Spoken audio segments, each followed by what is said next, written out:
सरस्वती नमस्तुभ्यं वरदे कामरूपिणी विद्यारंभं करिष्यामि सिद्धिर्भवतु मे सदा।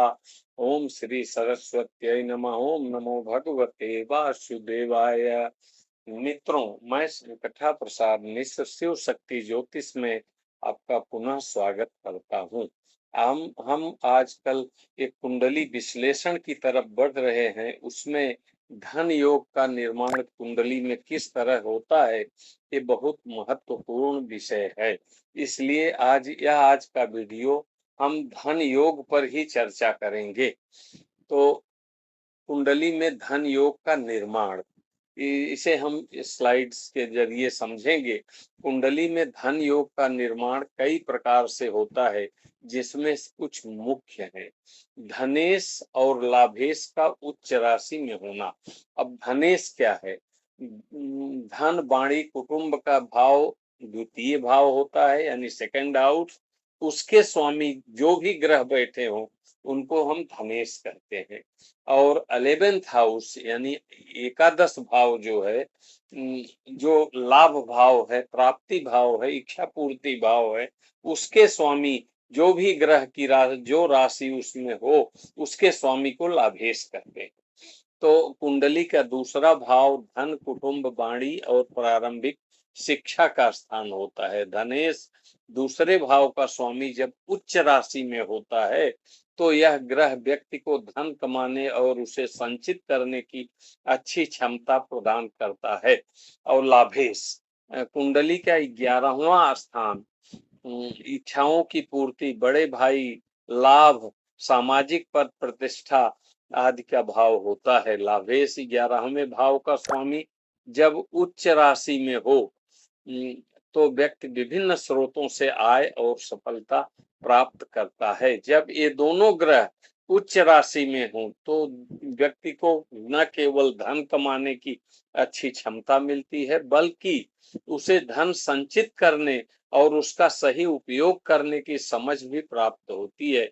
इसके अलावा यह योग व्यक्ति को समाज में मान प्रतिष्ठा भी दिलाता है, क्योंकि इस भाव का नाम ही है इच्छा पूर्ति भाव 11वां। कुंडली में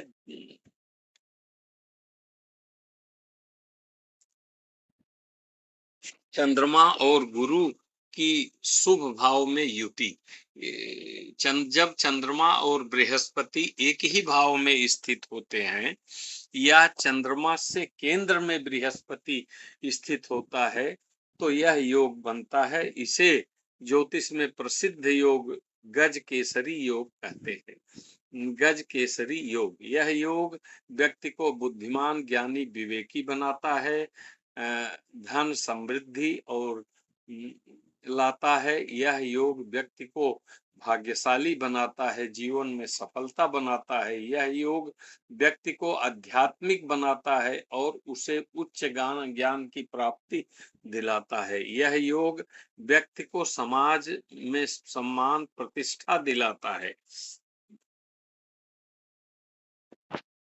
अब शुभ भाव कहाँ पर यह योग क्या फल देता है? गज केसरी योग कुंडली के किसी भी भाव में बन सकता है, यानी 1 से लेकर 12 तक किसी भाव में बन सकता है, लेकिन कुछ भाव में इसका प्रभाव ज्यादा शुभ माना जाता है। जैसे कि पहला भाव, यह भाव व्यक्ति को व्यक्तित्व और स्वास्थ्य को दर्शाता है। 5वें भाव में अगर यह संयोग रहा, गज केसरी योग बना, तो भाव शिक्षा, प्रेम और संतान का भाव है और इन चीजों में उसको बहुत उन्नति मिलती है।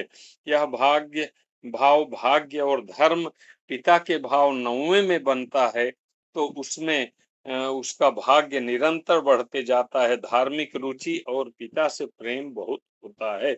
10वां भाव जैसा कि हम जानते हैं कर्म भाव या कैरियर भाव या प्रसिद्धि का भाव है।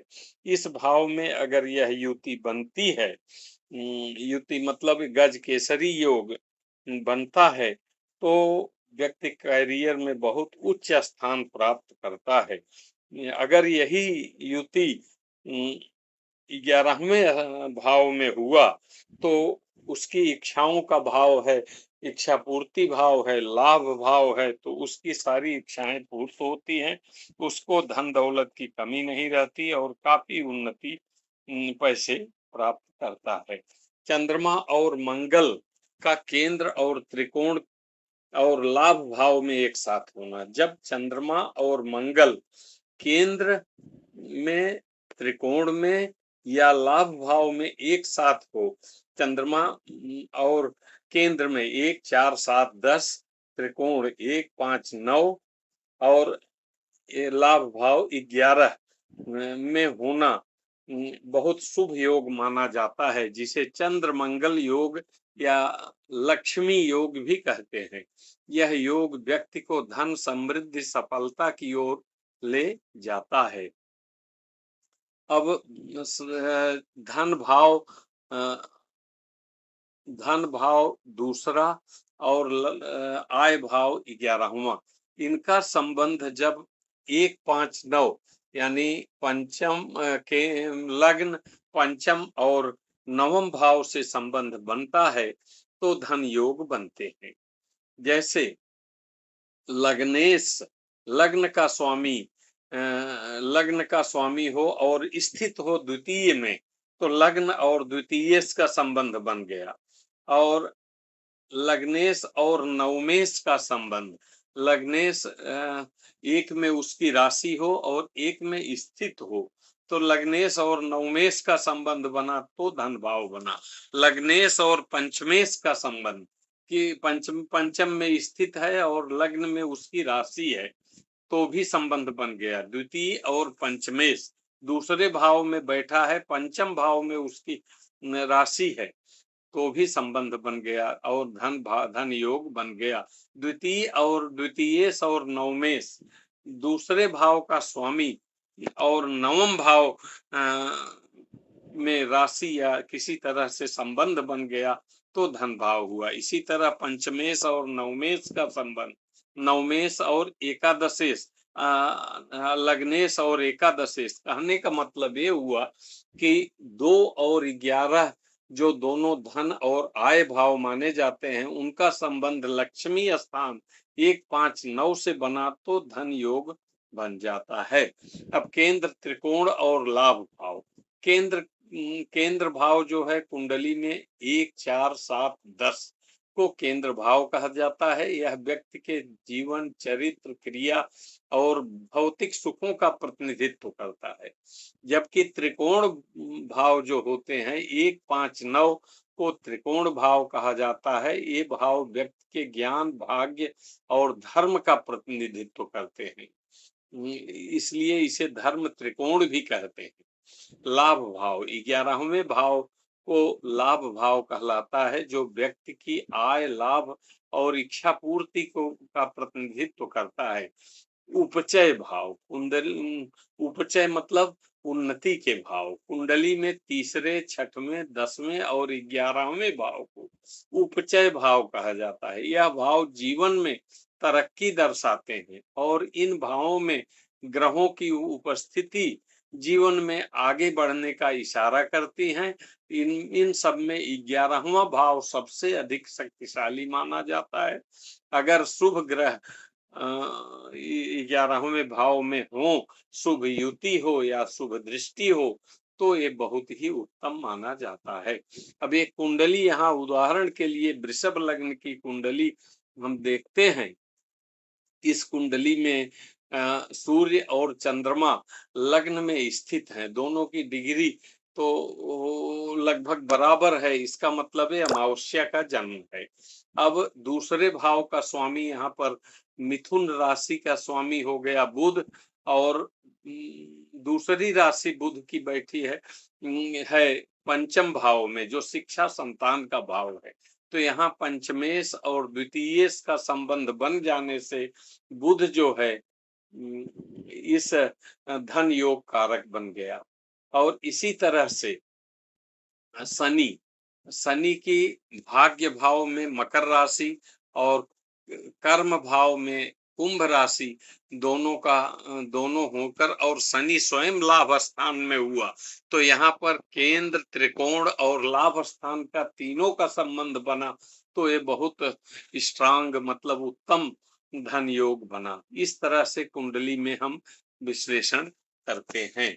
वृष लग्न की कुंडली में धन योग। वृष लग्न में जन्म लेने वाले जातकों के लिए, जैसा कि मैं पहले बता चुका हूं, धन प्रदाता ग्रह बुध है। धनेश बुध की शुभाशुभ स्थिति एवं धन स्थान से संबंध जोड़ने वाले ग्रह की स्थिति जातक को अधिक आर्थिक स्थिति, आय स्रोत, चल अचल संपत्ति का पता लगता है। लग्नेश इसमें शुक्र है। भाग्येश भाग्य भाव का स्वामी शनि है और लाभ भाव में बृहस्पति की राशि है, इसलिए लाभ भाव में हाँ बृहस्पति की मीन राशि है। अनुकूल परिस्थितियां वृष लग्न वाले जातकों के लिए इस कुंडली के लिए धन, ऐश्वर्य और वैभव को बढ़ाने में पूर्ण सहयोग करती हैं। इस कारण कुंडली के लिए शनि राजयोगकारी या योगकारी ग्रह है। गुरु अष्टमों में होने के कारण मारक फल देता है। सूर्य शुभ फलदायक है, अतः योग कारक ग्रह सूर्य, बुध और शनि है। इस तरह से उदाहरण के लिए यदि किसी व्यक्ति की कुंडली के दूसरे भाव का स्वामी, जैसे वृषभ लग्न में शुक्र 11वें भाव में उच्च राशि में स्थित हो, तो यह एक मजबूत धन योग होता है। इस तरह यदि किसी व्यक्ति की कुंडली में चंद्रमा और गुरु अगर लग्न में बैठे हैं, तो लग्न जो है पहले भाव में होता है, इसे केंद्र त्रिकोण दोनों मानते हैं। तो गुरु एक साथ बैठे हों तो यह महाधनी योग का निर्माण करता है। हमें यह ध्यान रखना महत्वपूर्ण है कि कुंडली में एक से अधिक धन योग हो सकते हैं। इन योगों की शक्ति ग्रहों की स्थिति, उनकी डिग्री, उन पर पड़ने वाली अन्य ग्रहों की दृष्टि से भी प्रभावित होती है। अर्थात यदि पाप ग्रहों की दृष्टि होती है तो वो नेगेटिव असर डालती है, जबकि शुभ ग्रहों की दृष्टि पॉजिटिव फल देती, परिणाम देती है। ये हम किसी निष्कर्ष से पहुंचने से पहले हमें पूरी कुंडली का विश्लेषण करना आवश्यक है। इसके अलावा दशा और गोचर, दशाएं भी उस ग्रह की चल रही है और गोचर में भी वही ग्रह आ गए तो आदमी का फलीभूत सभी मनोरथ फलीभूत होते हैं। धन्यवाद। इस वीडियो के लिए इतना ही। आपसे पुनः निवेदन है कि मेरे वीडियो को लाइक, सब्सक्राइब और कमेंट जरूर करें, जिससे हमारी हौसला बढ़ता है और लोगों तक पहुंचाने में आपका योगदान होगा। धन्यवाद।